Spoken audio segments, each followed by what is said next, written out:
guys, I'm Phil and this is the Minuteman Moment. Today we're talking about the ATF's gun registry yet again, and here's why. Now that the Biden administration has created a complete national gun registry of every commercial firearm transaction in the last 20 years and initiated a crackdown on untraceable firearms not recorded in federally licensed firearm dealer records, that's those spooky ghost guns, the ATF is in its strongest position yet to begin systematically confiscating firearms. To expand this registry, the Biden administration has decided to crack down on the most dangerous weapons known to the American citizen, the pistol brace. So the Biden pistol ban was initiated with the rule entitled Factoring Criteria for Firearms with Attached Stabilizing Braces. And this rule regulates pistols equipped with stabilizing braces, which the ATF approved and were designed and intended to allow disabled shooters to hold certain firearms with one hand. Despite the fact that these guns were acquired lawfully, these pistol owners will now face a choice: reconfigure their pistols, register them with the federal government as short-barreled rifles, turn them in, or destroy them. All of these so-called options really infringe on the right to keep and bear arms, and a report by the Congressional Research Service from April 19, 2021 estimates that there are between 10 and 40 million stabilizing braces and similar components already in civilian hands, either purchased as accessories or already attached to firearms made at home or in the factory. Altering the classification of firearms equipped with stabilizing braces would likely affect millions of gun owners. While the ATF won't be able to use its gun registry to find those who purchased a stabilizing brace and attached it to their firearms at home, the same can't be said for those who commercially purchased or transferred many of these brace-equipped pistols. ATF's gun registry includes an incredible amount of information about each firearm an individual has purchased.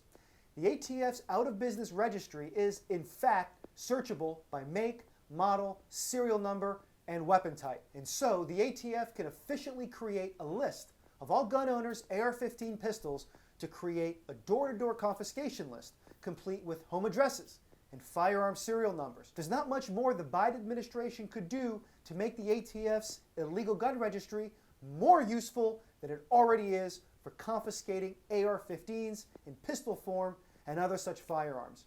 The implementation of the ATF's gun registry and ghost gun crackdown was strategically implemented to make sure that Biden's pistol ban would be as successful as possible. Gun owners need to be aware that the unconstitutional database of all their commercial firearm transactions is ready to be used against them to confiscate lawfully acquired pistols. And so to make the banning and registration of millions of pistols easier, the Biden administration is updating the form necessary to make and register a National Firearms Act firearm, otherwise known as an ATF Form 1. A document supporting the recent change reads as follows: due to the upcoming Amnesty Registration of pistol-braced weapons, photos of the weapon being registered will be required to prove the weapon does utilize a pistol brace in its configuration and would qualify for Amnesty Registration. And here's what this means. Gun owners will be required to submit a photo documenting that they possessed an illegal firearm in need of registration.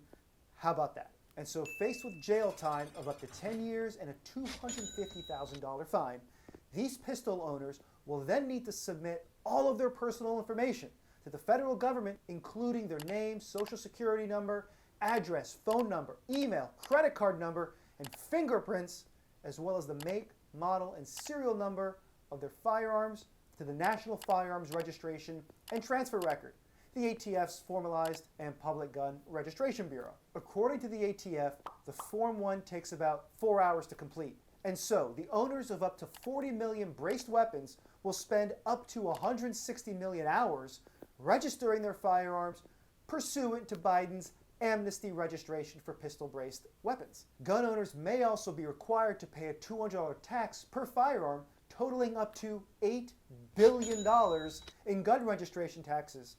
And the ATF reports to have processed 512,315 NFA forms in 2020. How's that math going to work out?